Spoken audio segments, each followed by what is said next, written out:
अमृत काल का ये पहला बजट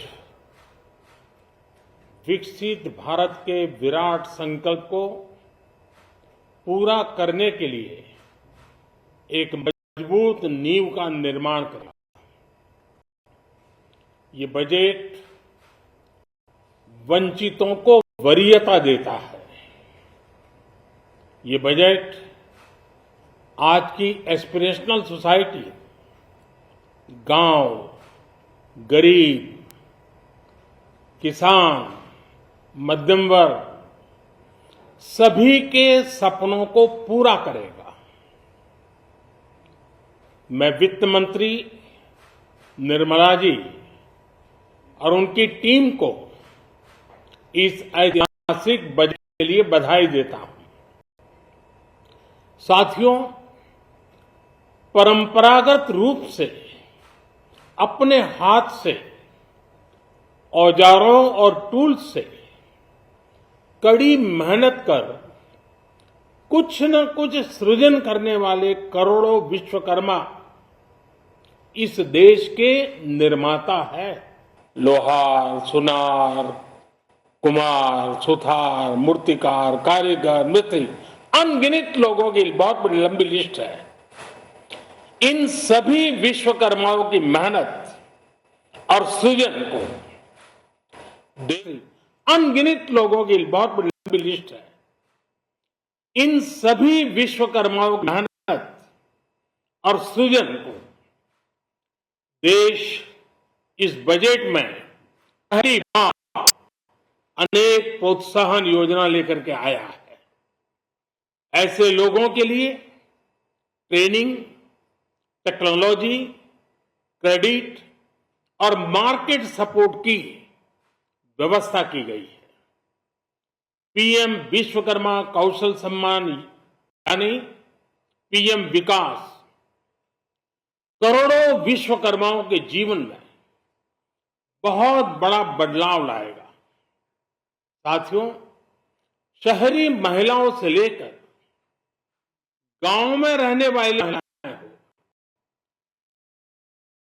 कारोबार, रोजगार में व्यस्त महिलाएं हो या घर काम में व्यस्त महिलाएं हो, उनके जीवन को आसान बनाने के लिए बीते वर्षों में सरकार ने अनेक विध कदम उठाए हैं।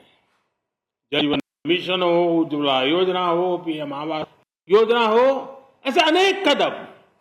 इन सबको बहुत बड़ी ताकत के साथ आगे बढ़ाया जाएगा। उसके साथ साथ महिला सेल्फ हेल्प ग्रुप एक बहुत बड़ा सामर्थ्यवान क्षेत्र आज भारत में बहुत बड़ी जगह अपने आप एक्वायर कर चुका है। उनको अगर थोड़ा सा बल जाए तो मिरेकल कर सकते हैं। और इसलिए विमेन सेल्फ हेल्प ग्रुप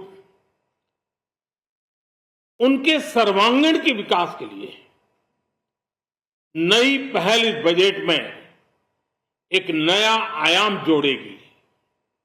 महिलाओं के लिए एक विशेष बचत योजना भी शुरू की गई है और जनधन अकाउंट के बाद ये विशेष बचत योजना सामान्य परिवार की गृहिणी माताओं बहनों को बहुत बड़ी ताकत देने वाली है।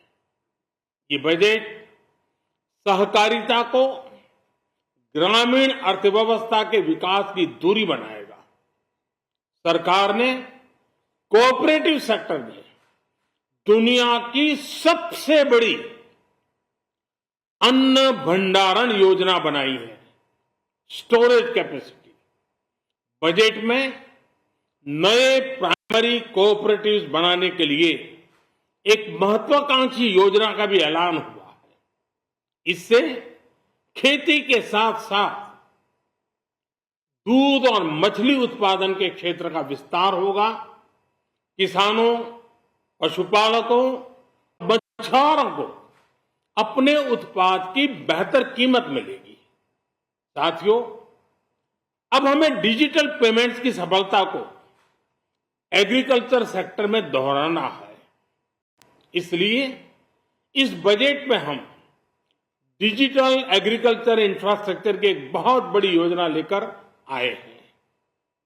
आज दुनिया इंटरनेशनल मिलेट ईयर मना रही है। भारत में मिलेट्स के अनेक प्रकार हैं, अनेक नाम है। आज जब मिलेट्स घर घर में पहुंच रहा है, पूरी दुनिया में पॉपुलर हो रहा है, तो उसका सर्वाधिक लाभ भारत के छोटे किसानों के नसीब में है। और इसलिए आवश्यक है कि नए तरीके से उसको आगे ले जाया जाए। इसकी एक नई पहचान, विशेष पहचान आवश्यक है। इसलिए अब इस सुपर फूड को श्री अन्न की नई पहचान दी गई है। उसके प्रोत्साहन के लिए भी अनेकविध योजनाएं बनाई गई हैं।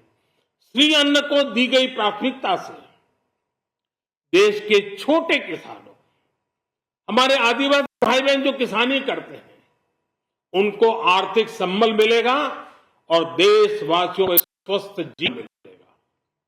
साथियों, ये बजट सस्टेनेबल फ्यूचर के लिए green growth, green economy, green energy, green infrastructure और ग्रीन जॉब को एक अभूतपूर्व विस्तार देगा। बजट में हमने टेक्नोलॉजी और न्यू इकोनॉमी पर बहुत अधिक बल दिया है। एस्पिरेशनल भारत आज road, rail, metro, port, waterways, हर क्षेत्र में आधुनिक इंफ्रास्ट्रक्चर चाहता है। नेक्स्ट जनरेशन इंफ्रास्ट्रक्चर चाहिए। 2014 की तुलना में इंफ्रास्ट्रक्चर में निवेश पर 400% से ज्यादा की वृद्धि की गई है। इस बार इंफ्रास्ट्रक्चर पर 10 लाख करोड़ रुपए का अभूतपूर्व इन्वेस्टमेंट भारत के विकास को नई ऊर्जा और तेज गति देगा। ये निवेश युवाओं के लिए रोजगार के नए अवसर पैदा करेगा, एक बहुत बड़ी आबादी को आय के नए अवसर उपलब्ध कराएगा। इस बजट में ईज ऑफ डूइंग बिजनेस के साथ साथ हमारे उद्योगों के लिए क्रेडिट सपोर्ट। तेज शुणुले प्रधानमंत्री नरेंद्र मोदी अभिभाषण बजट उपस्थापन पर महिला को गुरुत्व दि जाइए, कृषि को गुरुत्व दि जाइए, मिलेट मिशन को गुरुत्व दि जाइए, ग्रीन ग्रोथ को सब क्षेत्र में गुरुत्व दि जाइए, टेक्नोलोजी नुआ इकोनॉमी तापर गुरुत्व दि जाइए, 400% अधिक वृद्धि इंफ्रास्ट्रक्चर उपर करा जाइए, निवेश युवकों को रोजगार उपर गुरुत्व दि जाइए, किभली अधिक अधिक रोजगार मिल पार युवकों को तापर गुरुत्व दि जाइए। बजट को लेकिन जो विभिन्न प्रतिक्रिया मिक्स रेस्पॉन्स मिलूँ, से प्रधानमंत्री नरेंद्र मोदी प्रतिक्रिया कि ये हूँ लोकाभिमुखी बजट और लोकों स्वार्थ को दृष्टि रखी एक बजट निर्माण करा प्रत्येक क्षेत्र को बजट गुरुत्व दि जाइए।